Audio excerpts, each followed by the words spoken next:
Masikio yangu karibu nisikie ni akina nani. Kumbe ni baraza ya Abarogi. Ni wachawi walikuwa wamekaa hapo ndani.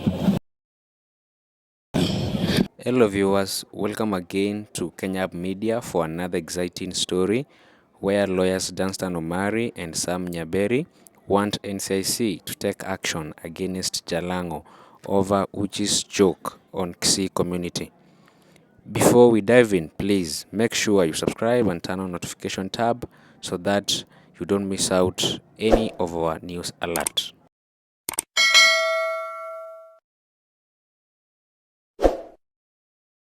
Lang'ata Member of Parliament Felix Odur aka Jalango is not yet off the hook over a bad joke he made about the Kisii community.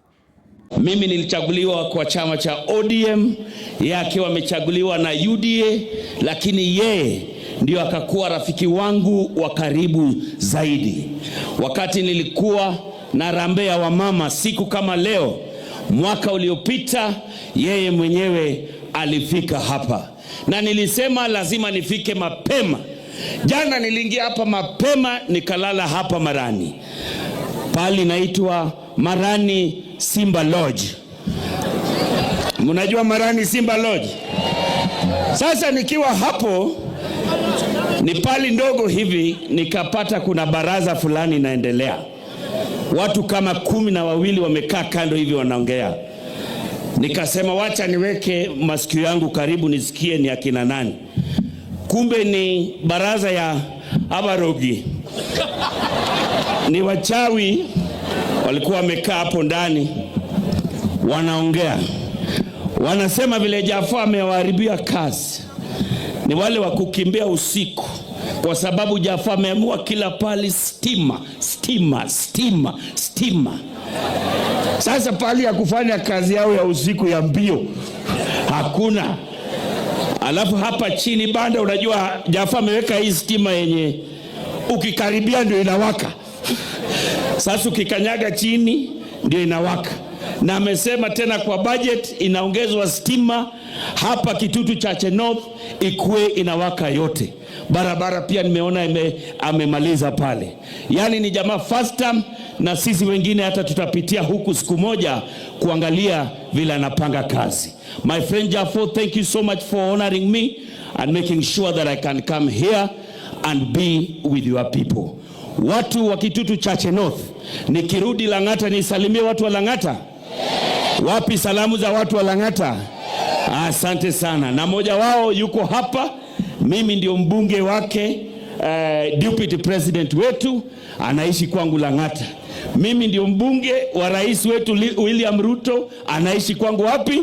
Lang'ata. Mimi ndio mjumbe wao. Asanteni sana, Mungu awabariki. Nimeleta mchango wangu wa 100,000 Kenya shillings. Two city lawyers Danstan Omari and Sam Nyaberi have threatened to take legal action against him for what he claimed he saw witches meeting at night in Marani, Kisii County.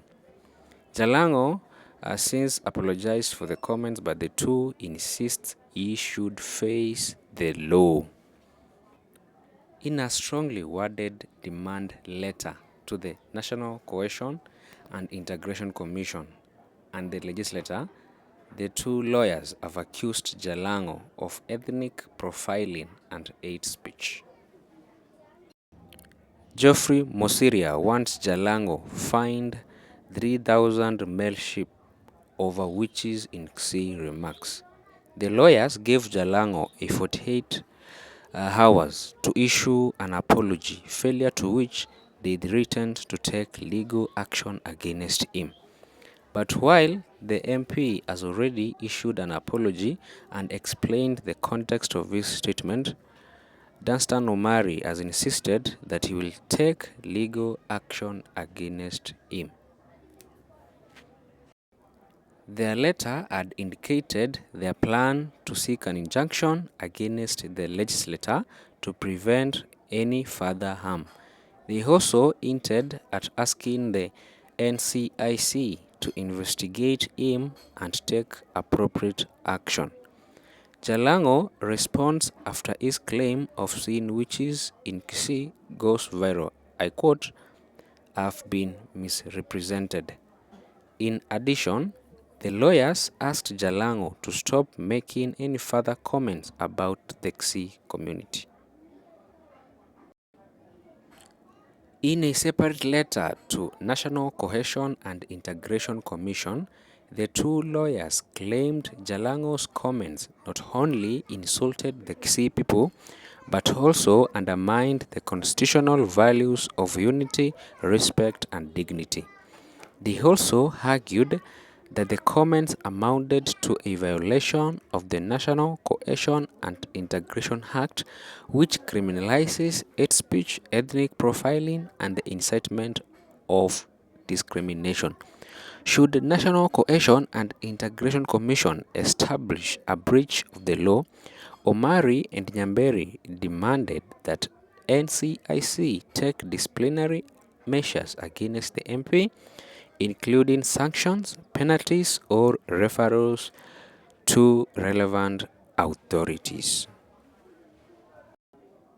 Jalango has, however, pointed out that his sentiments, where he claimed he saw witches holding a night meeting in Kisii, had been misinterpreted.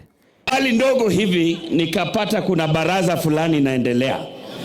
Watu kama 12 wamekaa kando hivi wanaongea. Nikasema wacha niweke masikio yangu karibu nisikie ni akina nani. Kumbe ni baraza ya Abarogi. Ni wachawi walikuwa wamekaa hapo ndani wanaongea. Wanasema vile Jaffa amewaharibia kazi. Ni wale wa kukimbia usiku, kwa sababu Jaffa ameamua kila pali stima. Sasa pali ya kufanya kazi yao ya usiku ya mbio hakuna. Alafu hapa chini banda, unajua Jaffa ameweka hii stima yenye ukikaribia ndio inawaka. Sasa ukikanyaga chini ndio inawaka. Na amesema tena kwa budget inaongezwa stima hapa Kitutu Chache North ikuwe inawaka yote. Barabara pia nimeona amemaliza pale. Yani ni jamaa first time, na sisi wengine hata tutapitia huku siku moja. He clarified that he had not meant to insult members of the Kisii community. Since the emergence of the statements online, the legislator has faced a backlash from Kenyans, most of who demanded that he apologizes. Thank you for watching this interesting story. Let me hear your thoughts in the comment section. And if you've not subscribed at Kenya Hub Media, please make sure you do so that you don't miss out any of our episodes. I've been your presenter, William. Thank you.